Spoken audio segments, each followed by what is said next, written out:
예, 여의도 사사건 건입니다. 오늘은 전원책 변호사 최재성 전 청와대 정무수석이 함께하겠습니다. 안녕하십니까? 예, 안녕하세요.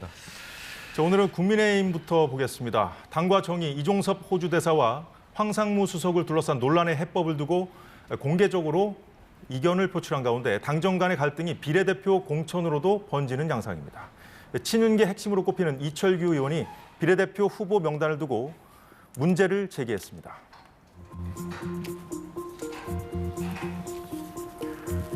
비례대표에 비대위원 2명이 들어간 부분에 대해서는 김혜지 의원과 한지아 비대위원을 겨냥한 것으로 해석되고 있고요. 생소한 이름의 공직자 출신 2명이 포함됐다는 부분은 이시우 전 국무총리실 서기관 등을 겨냥한 발언으로 해석되고 있습니다. 헌신해온 분들에 대한 배려 찾기가 힘들다. 이 부분은 호남 출신들을 배려하지 않았다. 내지는 당직자들이 들어가 있지 않다. 등등 여러 가지 해석을 낳고 있는데요. 자, 전원책 변호사님, 예. 이철규 의원의 행보를 어떻게 봐야 될까요? 실제 이 광주 인사를 배려하는 것은요. 물론 이게 국민의 미래, 이 위성 정당의 당규는 아직 제가 모릅니다만 그 모당인 국민의힘의 당규에 있는 겁니다. 예. 그런데도 그걸 아주 무시를 해버리고 광주시당 위원장은 24번에 그리고 전남 도당위원장은 22번에 그래서 사실상 당선권 밖에 배치를 했단 말이에요. 이러니까 이철규 위원이 이거 뭐 하는 짓이냐. 당규에 있는 대로 적어도 그 한 명이라도 당선권 안에 배치를 해야 되는 것 아니냐. 또 그리고 평소 국민의힘에 늘 그 이제 나오는 말입니다만 저도 그 짧은 조광위원 생활 때 제가 당직자들에게 한 약속이 있었어요. 뭔가 하면 예. 당내 3국에 있는 사람들이 다 출신대 엘리트들입니다. 좋은 학교 나왔고 그리고 젊은 청년 시절부터 나이 40 될 때까지 오로지 그 당을 위해서 헌신을 했고 정치에 대해서는 가장 그 잘 아는 능숙한 그런 직업군이란 말이에요. 그래서 이 친구들을 과거 같으면 YS나 DJ 때 같으면 비례대표로 발탁을 많이 했는데 문민정부 들어와서 의회 진출을 못해요. 그래서 이 의회 진출하는 이 비례대표 제도를 좀 이용을 할 수 있도록 하겠다 이런 약속들이 계속 이제 있어 왔는데 이번에도 보면 한 명도 못 들어갔단 말이에요.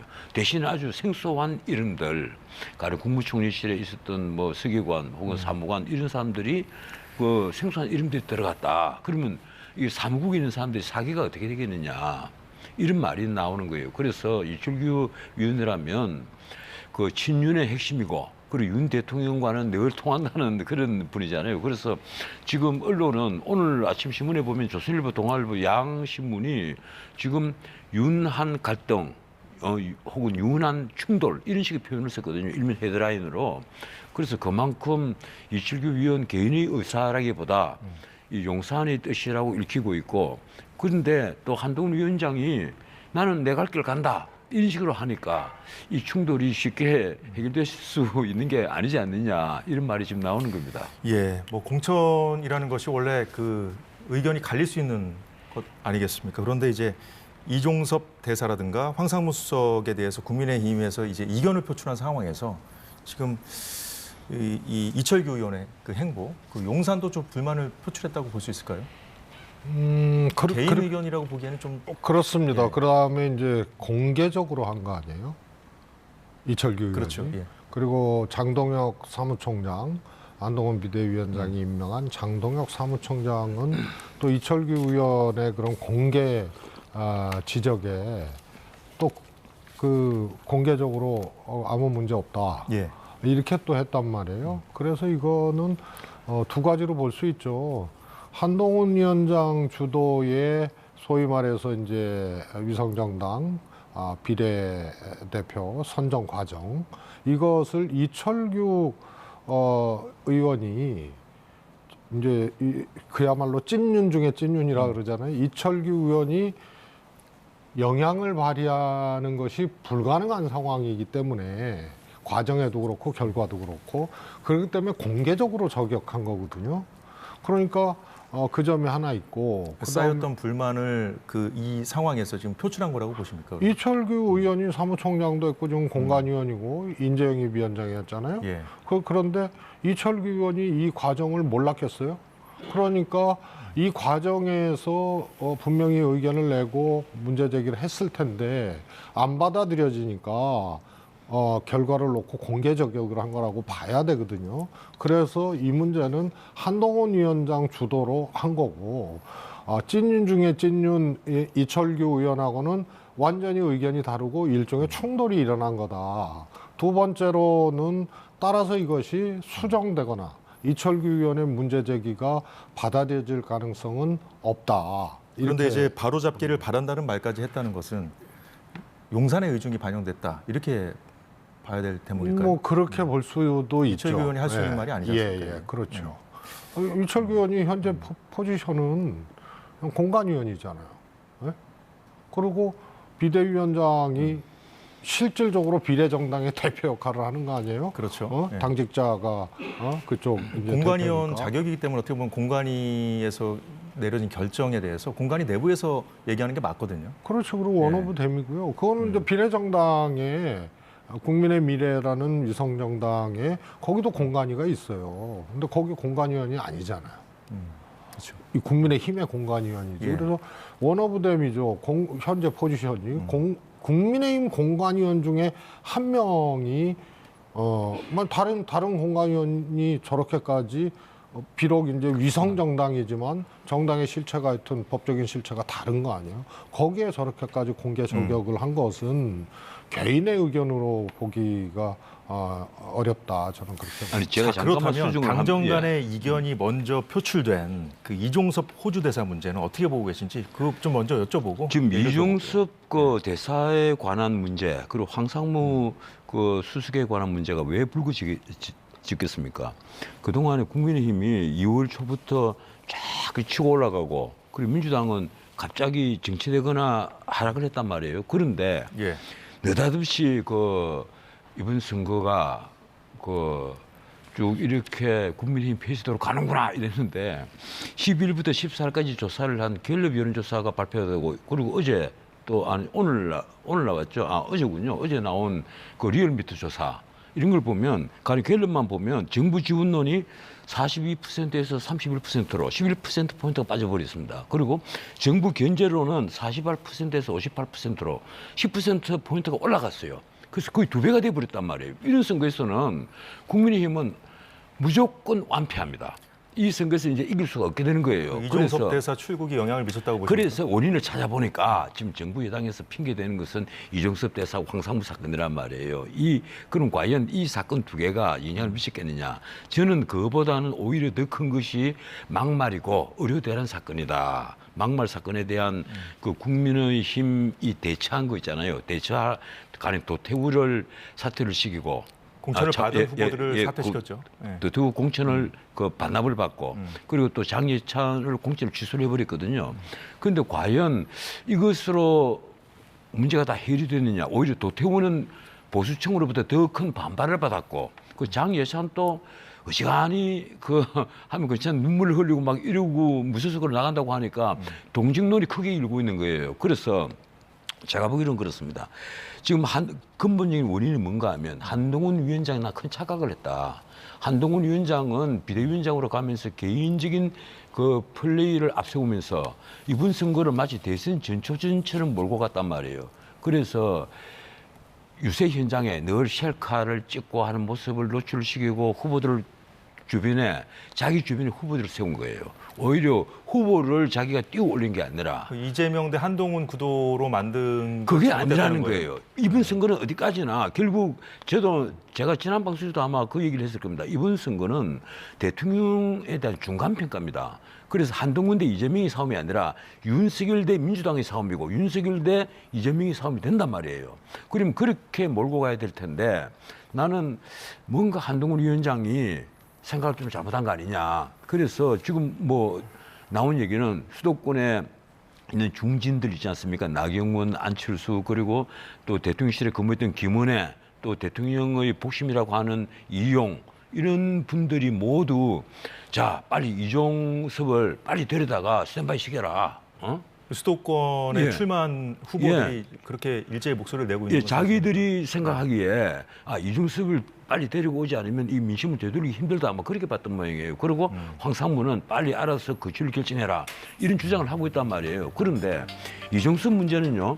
뭐 나중에 제가 설명할 기회가 있을지 모르겠습니다만 대통령과 공수처 간에 주고받은 말들을 보면 이거 뭔가 다들 잘못 알고 있는 것 같아요. 이종섭은 대통령실에서 한 말은 그렇습니다. 검증 과정에서 고발 내용을 검토한 결과 문제될 것이 없다고 판단을 했다. 그리고 공수처도 출국을 허용을 했다는 거예요. 공수처도. 그래서 공수처가 그런 말 한 지 1시간 반 뒤에 우리가 언제 출국을 허용했느냐. 그런 적 없다. 이러니까 무슨 소리냐. 날짜를 정해 알려주면 들어오겠다고 얘기를 하니까 자 그러면 공수처가 기일을 정해서 앞으로 통보를 해줄게 이렇게 얘기를 했지 않느냐. 그것이 출국을 허용한 거지 무엇이 허용한 거냐. 대통령실과 공수처 간의 입장이 좀 지금 다르게 지금 공방을 벌이는 사안에 대해서는 예. 저희가 뒤이어서 좀 따져보는 걸로 하고요. 어쨌든 전 변호사님께서는 이게 지금 그 중간 평가라는 것, 정권의 중간 평가라는 점이 이제 수면 위로 끌어올려졌다 이렇게 좀 평가를 하신 것 같은데. 아니, 잠깐 한 말씀 딱 드려드릴게요. 최전석 입장 좀 들어보고. 정권의 그쪽, 중간 평가인 이상은 나는 한동훈 비대위원장이 지금이라도 뭔가 전략을 바꿔야만 한다. 이 말씀을 그 제가 얘기를 드리는 좀 겁니다. 들어보죠. 예. 이종섭 호주 대사 문제 최전석님은 어떻게 보고 계신지 말씀해 주십시오. 지금 이제 거의 동시에 두 가지 사건이 터졌잖아요. 예. 하나는 위생정당 국민의 미래의 비례대표 문제를 놓고 이철규 의원하고 정면 충돌하는 이런 과정이고 제가 조금 정정을 하자면 예. 국힘 공관위원이 위성정당 공관위원도 겸직을 하거든요. 그러니까 이철규 의원이 과정에서 문제 제기를 했을 거 아닙니까? 안 받아들여지는 거예요. 그래서 이거는 한동훈 비대위원장 주도로 그냥 끝나버린 문제에 나중에 결과를 가지고 이철규 의원이 문제 제기를 한 거라서 이거는 과정을 다 용산해서 인지를 안 할 수가 없는 그런 그렇죠. 사안이다. 요게 터지고 지금 이제 이종섭 전 장관 출국 사건 문제를 제기한 시점이 중요한 거 아니겠습니까? 이게 예. 터지고 이종섭 장관의 출국 문제를 놓고도 지금 대통령실이 한동훈 위원장 발언 나오고 바로 예. 이 소위 말해서 이제 조기 교육에서 받는 문제라든가 이런 건 매우 부적절하다라고 했거든요. 매우 부적절하다. 당에서 입장을 낸 다음에 이제 다음 날 입장을 냈죠. 그게 있고 이제 황상무 수석 이 세 가지가 동시에 지금 터진 거거든요. 그래서 예. 이건 정권 심판론에 이제 불을 붙이게 된 삼두마차가 된 셈이에요. 그럼 이제 전 변호사님하고는 조금 그 진단이 다르신 겁니까? 이게 이제 동시에 터졌거든요. 총선을 앞두고 동시에 터졌는데 지금까지 관통하고 있는 게 뭐였죠? 정권 심판론이냐, 소위 말해서 야당 심판론이냐, 예. 이런 거였잖아요. 근데 정권 심판론이 민주당 공천 과정을 거치면서 민주당 공천 그 경랑에 조금 잠잠해지고 이게 이제 정당의 지지도 역전 현상으로 이제 반영이 됐던 거 아닙니까? 그리고 이종섭 출국, 그 다음에 황수석 발언, 칼텔막 발언이죠. 예, 칼 발언. 그 다음에 요 비례대표 문제가 연이어 칼텔막은 터진 뭐 거죠. 민주당에서 쓰는 용어죠. 예, 연이어 표현이죠. 터진 예. 거죠. 그래서 이게 정권 심판론을 다시 불붙이게 되는 이런 것으로 이제 작동을 한 거죠. 예, 최근 분위기가 바뀐 에 대한 진단, 두 번의 진단을 들어봤고요.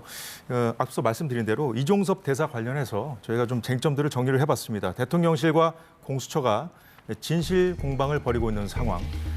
먼저 출국 금지 해제 부분에 대해서 이거를 대통령실이 공수처에 출국 허락을 받았다고 하자 공수처에서는 출국 허락을 한 적이 없다. 약간 이 부분은 진짜 진실 공방처럼 지금 흘러가고 있는 부분이기 때문에 이거를 뭐 우리가 이렇다 저렇다 얘기하기 좀 어려운 측면도 있습니다. 이 부분은. 자, 두 번째, 추가 조사 시기. 입국해서 마냥 대기하고 있는 것이 맞느냐, 이 대통령실 입장이고요. 추가 조사는 반드시 필요하다는 공수처의 입장이 맞서고 있습니다. 자, 먼저 전 원칙 예. 변호사님께 여쭤보죠. 입국해서 마냥 대기하고 있는 것이 맞느냐? 이 논리적으로도 사실 그 대통령실에 뭔가 조처가 필요하다고 얘기하는 국민의힘 의원들도 이 부분에 논리적으로 좀 동의를 하고 있거든요. 지금 네. 이종섭 전 국방부 장관, 지금 현재 호주 대사죠. 이분 사건 같으면 저는 그렇게 생각합니다. 집권 여당이 야당의 피해에 말려들었다. 뭔가 하면 지금 수사 위압으로 고발이 된 사건입니다. 본인이 어떤 그 본 범죄 실행에 가담을 한 것이 아니라 국방부 장관으로서 야 그런 사건에 왜 사단장까지 수사를 하느냐 아마 이런 식의 어떤 지침 같은 걸 주었다는 오해를 받은 게 아니냐. 저는 그렇게 봐요. 난 뭐 수사기를 못 봐서 제가 더 깊게 드릴 말씀은 없는데 어떻든 지금 대통령실의 표현은 그렇습니다. 검증 과정에서 고발 내용을 검토를 해보니까 그 별거 없더라. 별거 없는데 이런 사안을 이미 5개월 전에 출국 금지를 시켜놓고 명색이 국무장관을 지낸 사람을 출국 금지를 시켜놓고 5개월 동안 일체 아무 말도 하지 않고 상부에 보고도 하지 않았다. 그래서 대통령실도 몰랐던 것이다. 이 얘기를 하는 겁니다. 그런데 저는 그렇게 생각해요. 대통령실에서 그걸 꼭 보고를 받아야만 하느냐. 왜냐하면 출국 금지를 하면 그건 법무부 장관이 하는 것이고 법무부 장관은 출입국 관리국에서 한단 말이에요. 그러면 장관급 이상 같으면 법무부 장관에게 당연히 보고가 될 거고 그러면 대통령실에 보고가 돼 있어야 하는 건데 그런 메커니즘이 무너진 것이 아니냐. 이게 이제 제 생각인데 어떻든 그렇습니다. 그 이후에 지금 주고받은 그 말들을 보면 아침 8시 제가 시간을 찾아보니까 8시 22분인가 그래요. 그때 대통령실에서 입장문이 나왔단 말이에요. 그 입장문이 나와서 공수처도 고발 이후에 6개월 동안 소환 요청을 한 적이 없다. 이렇게 얘기를 하고 그리고 허락을 받고 출국을 했다. 이렇게 얘기를 하니까 1시간 반 뒤에 즉각 공수처에서 지금 공수처는 수장이 없습니다. 공수처장이 없어요. 그러면 아마 부장검사가 그 판단을 했을 텐데 즉각 반박문이 나온 겁니다. 반박문이 나서 우리는 출국을 허용한 적이 없다. 이러니까 대통령실에서 곧장 대로를 했습니다. 크게 화를 낸 거예요. 무슨 소리냐. 앞으로 부르면 언제든지 오겠다고 이종섭이 얘기를 하니까 그래 앞으로 기일을 정해서 부르겠다. 이렇게 얘기를 한 게 아니냐. 그리고 호주 대사 나가는 거 다 알고 있었고 기일을 불러주면 언제든지 오겠다. 이렇게 말을 했고 그걸 부를게 이 말 자체는 출국을 허용한 거 아니냐. 무엇이 그러면 출국을 금지한 것이냐. 이렇게 해서 이제 말싸움이 벌어진 건데 제가 보기로는 공수처에서도 이런 사안으로 명색이 국무위원이고 그리고 대사로 지명을 받은 사람을 출국 금지를 한다는 것은요. 공수처에서 오버를 해도 한참 오버를 한 겁니다. 근데 아까 전에 이제 몇 달 동안 수사를 하지 않았다 이 점 짚어주셨는데 이 공수처가 그래서 이제 여당 의원들도 의견은 갈리지만 그 대처 방안에 대해서는 의견이 갈리지만 공수처가 좀 정치적이다. 이게 좀 공통된 인식이긴 하거든요. 지금 현재 공수처가 문제가 된 것이 그거지 않습니까? 공수처가 출범한 지 3년이 됐는데 그건 한 게 뭐냐?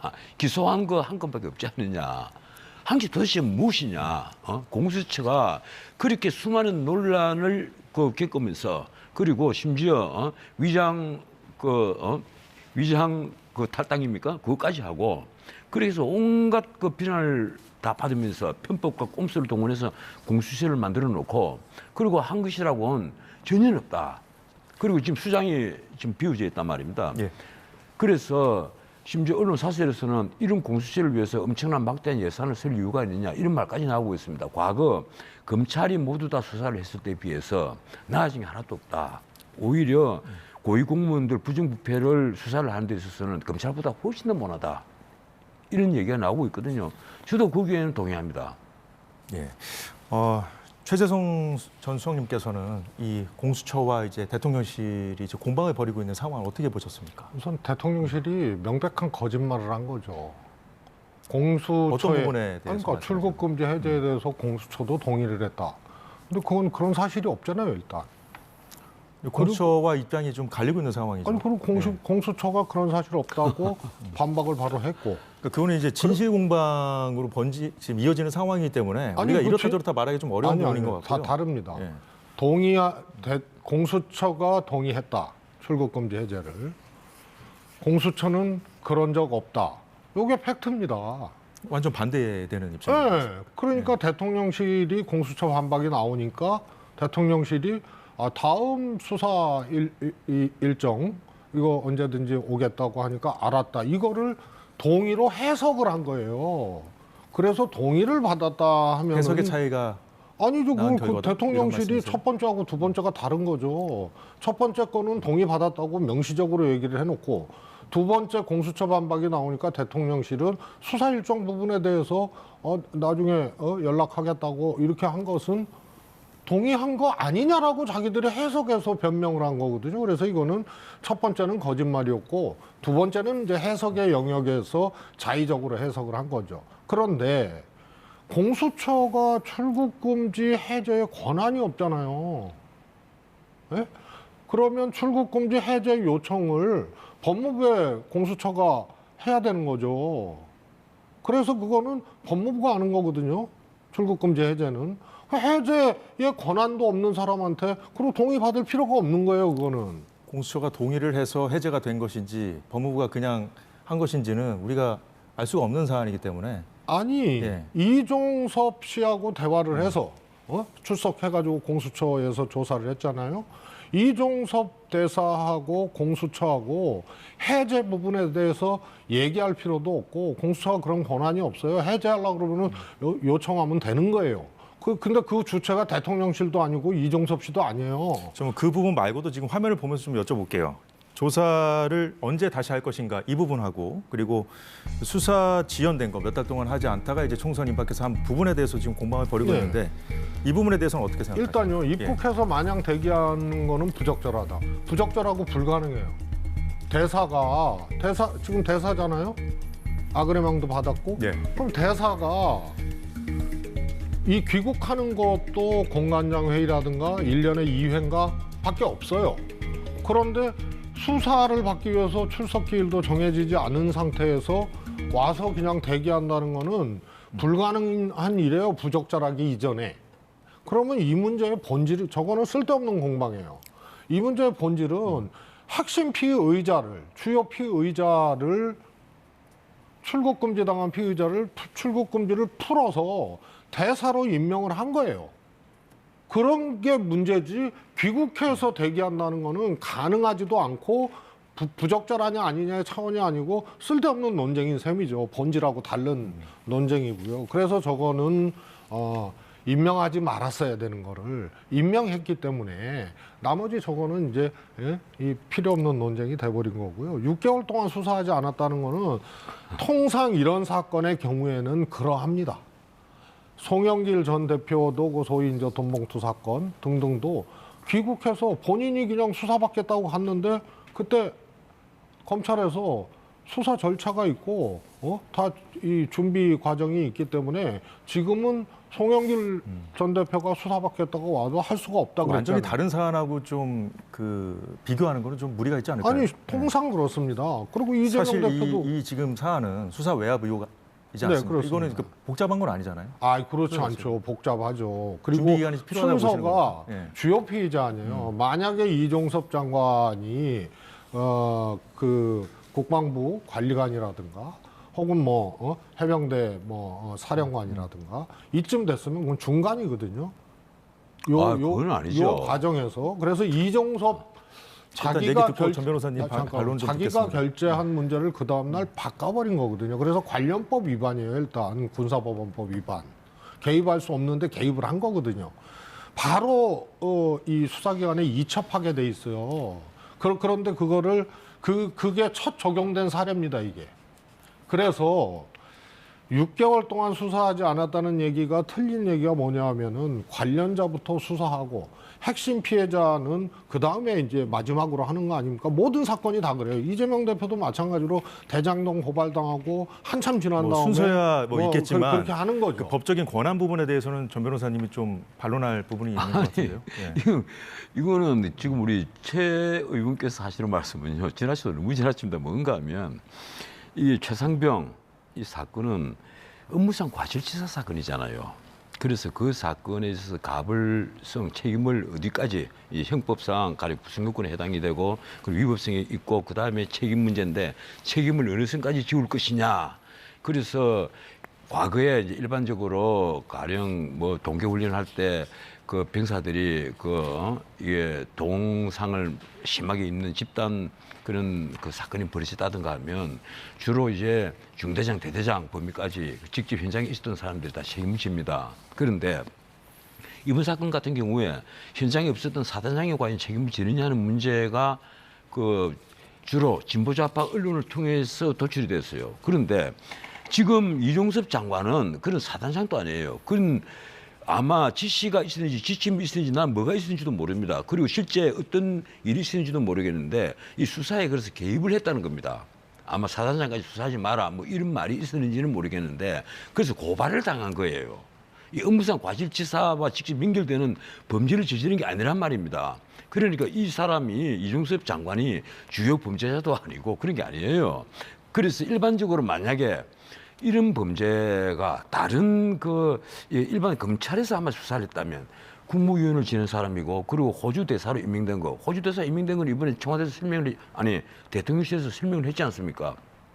미국, 일본, 호주, 한국을 둘러싼 태평양 안보 공조 때문에 또 국방부 장관을 지낸 사람이 가면 도움이 될 것 같고 무엇보다도 호주에 우리가 무기를 수출할 일이 많아졌다.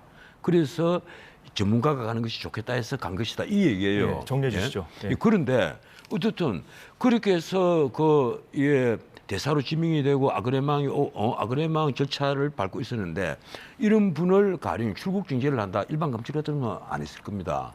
나는 안 했으리라고 봐요. 내 경험상. 저도 법을 파먹은 지 몇십 년 되는데 이런 일 가지고 출국 금지를 좀좀 시키지 않습니다. 예, 이종섭 대사 문제는 이 정도로 정리를 하겠습니다. 네, 잠시만요. 앞서 그 전원책 변호사님께서 이제 여론조사를 하나 말씀해 예. 주셨는데 저희가 여론조사를 얘기하면 법적으로 공표를 하게 되어 있습니다. 예, 그렇습니까? 미안합니다. 예, 한국갤럽 자체 조사고요. 3월 12일부터 14일까지 전국 18세 이상 1,002명을 대상으로 해서 무선 100%, 95%, 무선 100% 면접으로 했습니다. 예, 이 점 말씀드리고요. 자, 최재훈 수석님 네. 어떻게 짧게만 부탁드리겠습니다. 네, 다음으로 넘어가야 됩니다. 이제 이해람 중사 사건 또 이 군 고참들한테 괴롭힘 당하고 구태당하고 해서 결국은 사망한 윤일병 사건 이 이후로 군사법원법이 개정이 된 겁니다. 그래서 군 사망 사건의 경우에는 즉시 군 수사기관에서 즉시 이첩을 하게 돼 있습니다. 이첩이 수사 지휘가 아니지 않습니까? 네. 그렇습니다. 수사는 경찰에서 하는 거죠, 이제. 그렇습니다. 보고해서 넘기면. 그렇습니다. 그래서 보고 과정에서 이제 장관이 그거를 이제 결재하는 거 아니겠습니까?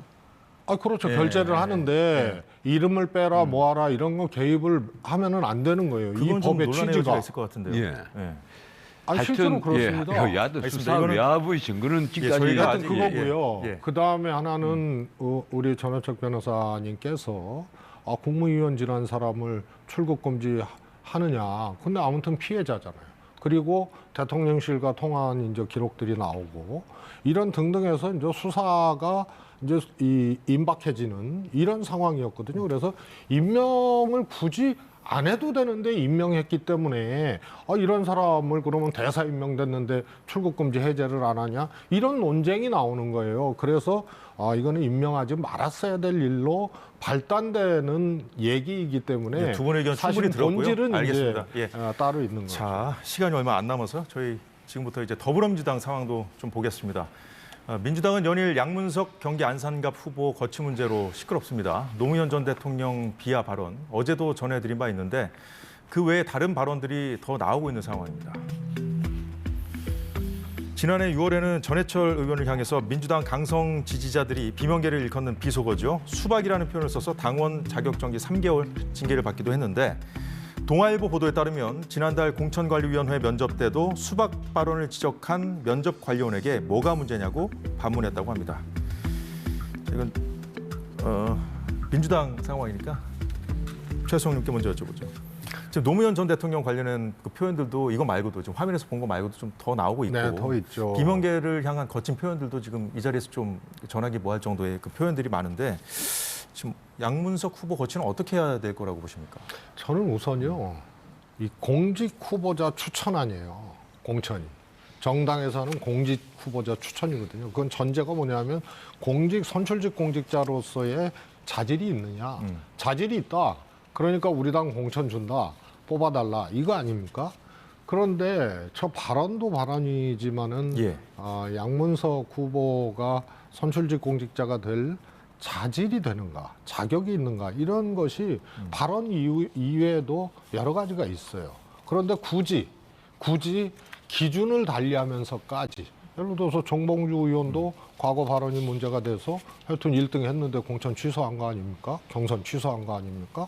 그래서 이런 사례들하고 형평도 안 맞고 사실 뭐 공천 과정에서 도덕성 문제가 제대로 뭐 검증되지 않았다는 얘기를 홍익표 원내대표가 지금 하고 있는 상황이거든요. 검증되지 않았다가 아니고 공관위 내에서도 0점 준 사람도 있고 자질 문제에 대해서 문제 제기를 한 사람도 있는데 그걸 무시하고 그냥 공천을 무시하고 갔다 경선을 경선 자격을 했다는 줬다 거죠. 예, 예. 이런 얘기죠.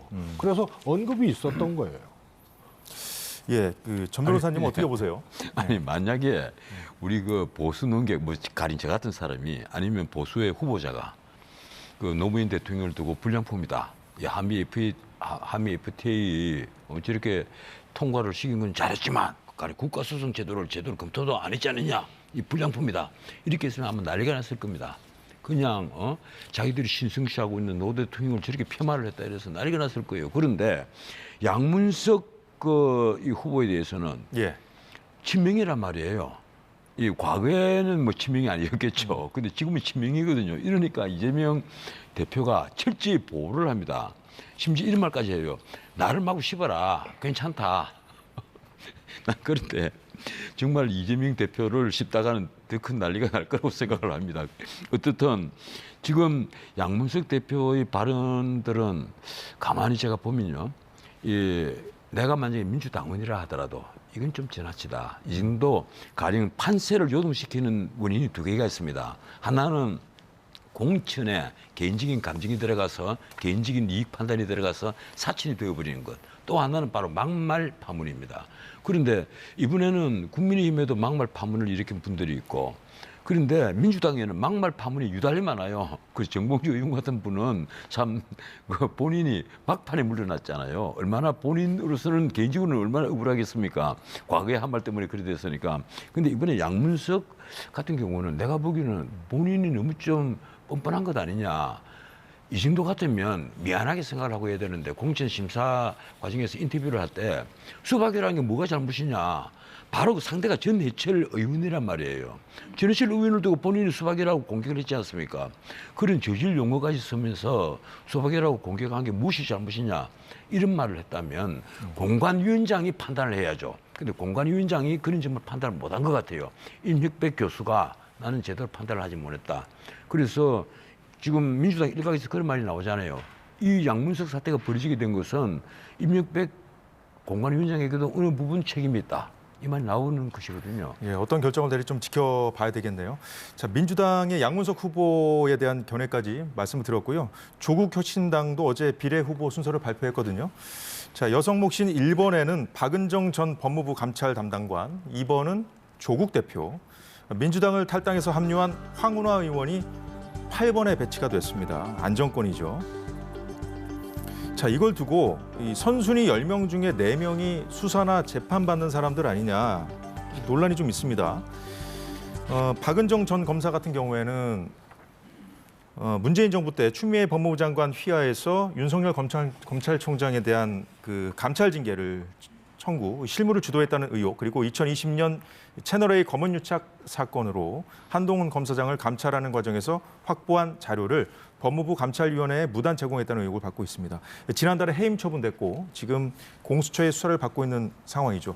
조국 대표는 잘 아시다시피 자녀 입시 비리 혐의 등으로 2심에서 징역 2년을 선고받았고요. 황운하 의원 같은 경우에는 청와대 하명 수사 그리고 울산시장 선거 개입 사건으로 1심에서 징역 3년을 선고받은 상태입니다.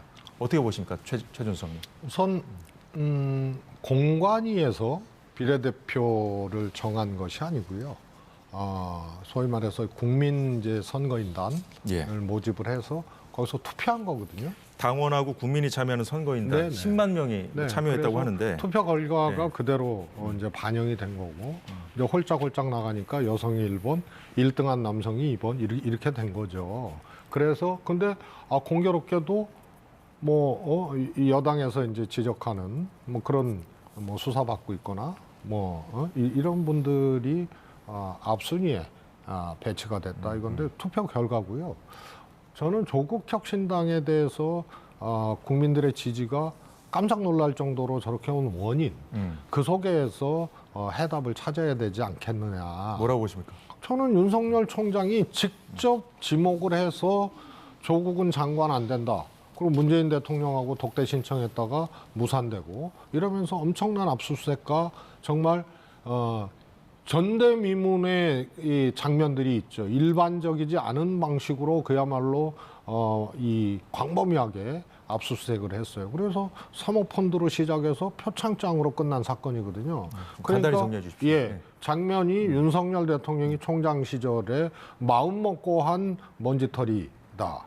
요게 하나 딱 조국하고 대비가 되는 거예요. 그래서 이제 지나쳤다. 이런 것들이 이제 지지율로 이제 투영이 된 측면이 있다고 보고요. 그 다음에 이제 판단은 국민들이 하는 거 아닙니까? 일정 정도 이제 지지를 받고 있는 정당이고, 근데 윤석열 정권이 못 한단 말이야. 그래서 정권 심판론을 들고 나왔는데 일리가 있어. 그래서 저 영역은 지금 끝나지 않은 재판, 끝나지 않은 수사, 이것을 유죄로 그냥 단정을 하고 이 비례대표 안 된다라고 하는 것은 그건 원리에도 안 맞고 지금 조국혁신당에 지지를 보내고 있는 국민들이나 뭐 이런 것의 핵심적인 원인에도 맞지 않는 거다. 전원책 변호사님 의견까지 짧게 듣고 마무리해야 될 것 같습니다. 조국을 두고 먼지털이식 수사라고 얘기를 하고 그렇게 얘기한 분들 많아요. 예, 민주당 계열에 있는 분들 다 그런 식으로 얘기를 합니다. 그런데 솔직히 법조인들은 전혀 그렇게 생각하지 않습니다. 조국이 징역 2년을 받은 건 아무것도 아닙니다. 그 부인이 징역 4년을 받았잖아요. 먼지털이식 수사를 했는데 그럼 판사들은 눈 감고 있는 줄 아십니까? 아니에요. 솔직히 말했어요. 우리나라에서 지도층에 있었던 그리고 지식인층에 있었던 이 두 부부가 저지른 이 자범적 성격이 중첩이 된 사건, 이거 부끄러워할 줄 알아야 됩니다. 그런데 내로남불도 너무 내로남불이에요. 그래서 지금 징역 2년을 받은 분이 징역 3년 받은 황운하 등과 어울려서 지금 당을 만들었잖아요. 자기 이름이 든 정당을 만들었습니다. 이것도 전 세계 문민국에는 없는 일이에요. 그래서 정당을 만들어 놓고 비례대표를 뽑는데 그게 뭐 투표를 뽑는다고요? 민주적 메커니즘이 작동을 했다고 생각하십니까? 아니에요. 조국의 뜻에 따라 다 정해지는 겁니다. 그렇게 해서 가령 국회의원이 된다고 합시다. 그걸 과연 국민이 대표라고 볼 수 있겠어요? 나는 우리 민주주의를 끝까지 이렇게 파괴를 하는 중범죄를 또 하나 저지르고 있다고 생각을 합니다. 그리고 저희가 다음 코너도 좀 진행을 해야 돼서 오늘 의견은 여기까지 듣도록 하겠습니다. 죄송합니다. 자, 최재성 전 청와대 정무수석, 전원책 변호사와 함께했습니다. 고맙습니다. 예, 고맙습니다.